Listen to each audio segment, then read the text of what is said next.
गृह प्रवेश की देहरी पर कदम रखते ही नववधू का रास्ता उससे 10 वर्ष बड़ी इकलौती नंद ने अपने पैर से रोक दिया।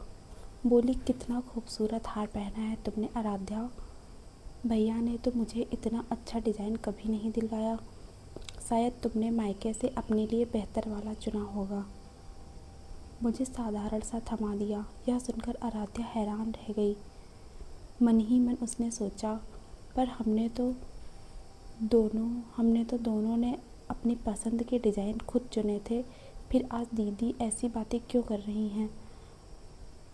सही या गलत, इतने मेहमानों के सामने उलझना ठीक नहीं होगा।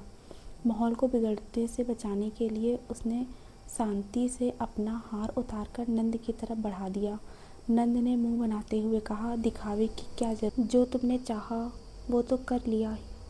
आदित्य की काफ़ी समझाइश के बाद उन्होंने हार तो ले लिया, पर आराध्या के मन में एक कसक उतर गई। भारी मन से उसने अपने कदम बढ़ाया और ससुराल में प्रवेश किया। कुछ देर वह महिलाओं के हंसने हंसाने के बीच बैठी रही। तभी सास ने कमरे की ओर जाने का संकेत दिया। कमरे में अकेली होते ही उसकी आंखें नम हो गईं और वह दबे स्वर में रो पड़ी। आदित्य भी अंदर आया। बहन की इस हरकत के लिए उसने माफ़ी मांगी और उसने शांत करने की पूरी कोशिश की। आराध्या को याद आया कि जेवर खरीदते वक्त दोनों परिवारों की महिलाएं एक साथ गई थी ताकि बड़ी खरीदारी पर दुकानदार अच्छी रियायत दे। दोनों ने ही अपने अपने हार के डिज़ाइन खुद चुने थे। फिर यह आरोप क्यों? उलझन भरे विचारों के बीच थकान ने उसे घेर लिया और पलक पर लेटते ही नींद आ गई। आदित्य के हल्के से झकझोरने पर उसकी आंखें खुली। शाम ढल चुकी थी और रिसेप्शन की तैयारियां शुरू हो गई थी। 16 श्रृंगार के लिए सीमा आई। आराध्या बिना कुछ कहे तैयार होने लगी। इस दौरान नंद ने हार का जिक्र तक नहीं किया, पर आराध्या के चेहरे पर नाराजगी साफ झलक रही थी। तभी आदित्य हाथ में एक प्लास्टिक की थैली लिए अंदर आया। तुम्हारे मायके से आया है, शायद पैकिंग में छूट गया हो। डिलीवरी वाले भैया अभी देकर गए। आराध्या हैरान थी। कल तो पगफेरे के लिए जाना था, अचानक आज माँ ने ये क्या भेजा होगा। उसने थैली खोली तो स्टील के डिब्बे में पाँच छः लड्डू रखे थे। सीमा ने पूछा, मायके के लड्डू नहीं चखोगी? आराध्या ने एक लड्डू निकालकर सीमा की ओर बढ़ाया। आदित्य ने भी हाथ बढ़ा दिया, दूसरा लड्डू उसकी हथेली पर रखते हुए।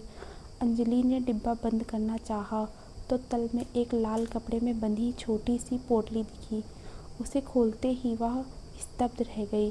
उसमें माँ की लिखी एक चिट्ठी थी। बेटा, अपनी नंद का आभार मानना, उन्होंने हम सबको शर्मिंदगी से बचा लिया है।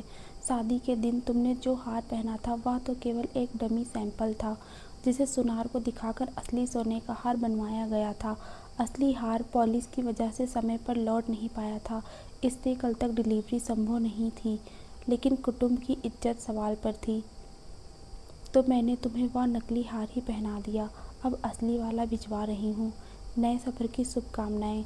चिट्ठी पढ़ते ही आराध्या की नज़रें सीमा पर टिक गईं। सीमा ने मुस्कुराते हुए कहा, हमारे महेंद्र मामा की ही ज्वेलरी शॉप है।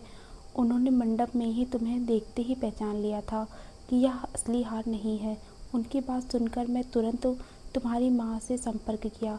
जब उन्होंने सच बताया तो मुझे डर लगा कि अगर यह बात घर घर फैली तो तुम्हारे मायके की बदनामी होगी और यह कोई अलग अलग सवाल पूछेगा।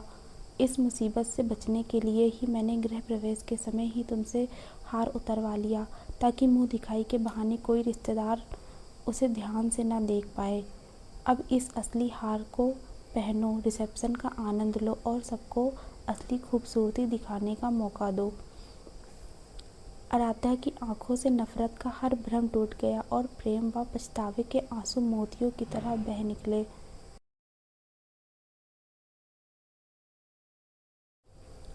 हम भी कभी नई बहू थी आराध्या, कहते हुए सीमा ने उसे गले लगा लिया।